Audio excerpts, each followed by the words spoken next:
பொதுவாக திறமைசாலிகள் எல்லா இடத்துலையுமே இருப்பாங்க. பிறப்பால் அனைவருமே திறமையானவர்கள் தான். திறமையாளர்கள் சங்கமிக்கக்கூடிய இந்த ப்ளூ ஐரிஸ்னுடைய இந்த வளாகத்துக்குள்ள இந்த பிளேஸில் நம்ம சிறப்பாக ஒரு விஷயத்தை கொண்டு வர போகிறோம். நான் ஆடிஷன்லாம் அட்டன் பண்ணியிருக்கேன். ஆடிஷன்லாம் போகும்போது அவ்வளோ டேலண்டான பீப்புள்ஸ்லாம் எக்ஸ்பெக்ட் பண்ணுவாங்க, ஸ்டேஜ் கிடைக்குமா, பர்ஃபார்ம் பண்ண முடியுமான்னு சொல்லிட்டு. பட் எல்லாருக்குமே அது கிடைச்சிடாது. அதற்கான துவக்கமாக இங்கே நிகழ்வுகள் ஆரம்பிக்க போகிறோம். நல்லவன் நல்லா வாழ தப்பு இல்லை, நல்லவன் வாழ யாருக்கும் துப்பு இல்லை. உங்கள் பாசத்திற்குரிய பாரதிராஜா பேசுகிறேன். உங்கள் வீட்டுக்கு தனியாக ஒரு லோடு முருங்கை அனுப்பி வைக்கிறேன். எல்லாம் சாப்பிட்டு சந்தோஷமாக இருங்க. இல்லத்தில் இருக்க செல்லங்களை பார்ப்போமா? ஆமாம் தானே? அழகா பார்க்கறது கோயில் ஆட்டம் கோயிலுக்கு இது மூஞ்சி வாரி துண்டு போயிடு. தெரிக்க விடலாமா? தெரியலாம் முடிஞ்சு எவ்வளோ நாளாச்சு தெரியும்ல. கோட்டே வந்துருச்சு.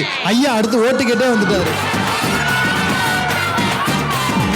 கைகூப்பி வணங்கி நின்றேன், உன் கைகள் நான் கோர்க்க. காதல் என்று சொல்லி நட்டம் புரிய வைக்கவே அவள் என் வாழ்வில் தோன்றினாலும் ஆர்ஆர் மீடியா, நம்ம ரஞ்சித், இந்த டீம் எல்லாருக்குமே மிகப்பெரிய வாழ்த்துக்களும் நன்றிகளும். ஆரம்பிக்கிறதுக்கு முன்னாடி விக்கி நான் ரொம்ப சாரி நேம் மறந்து போச்சுண்ணே. நேம் சொல்லுண்ணே. ரஞ்சித் நான் ரொம்ப தேங்க்ஸ்ண்ணே. ஏன்னா ரொம்ப நேரம் நின்றுட்டு இருந்தேன். எனக்கு டக்குன்னு ஒரு மாதிரி ஃபீல் ஆகுது. ஒரு வேட்டி லூஸாக இருக்கா, டக்குன்னு முடியுமா அப்படின்னு பயந்துட்டு இருந்தேன். எப்படா கூப்பிடுவீங்கன்னு. ஒரு வேளையாக கூப்பிட்டீங்க, ரொம்ப நன்றிண்ணே. நான் இப்போ சொல்லப்படுறது ஒரு கவிதை தான், ஒரு லவ் ஃபெயிலியர் கவிதைன்னு வச்சுக்கோங்களேன். இது நான் சொல்கிறதுக்கு முன்னாடி ஒரு சின்ன ஸ்டோரி ஒன்று சொல்லணும். அப்போ தான் இது கரெக்டாக இருக்கும். என்னோடய ஸ்டோரி என்னன்னா லாங் டிஸ்டன்ஸ் லவ், தொலைதூர காதல் கதை.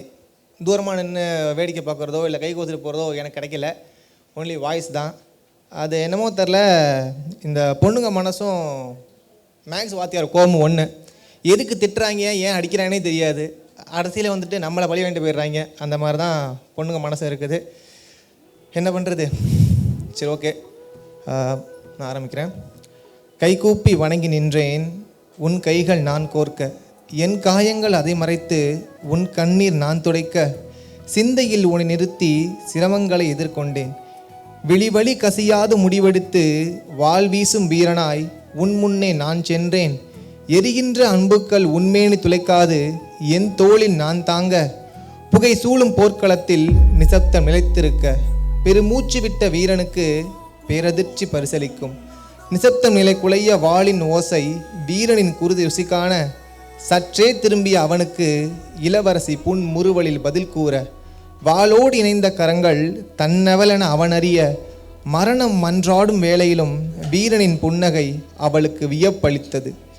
இறுதி உயிர் கொண்ட ஈட்டி ஒன்று அவளின் மெய்த்துளைக்க காற்றில் இணைய.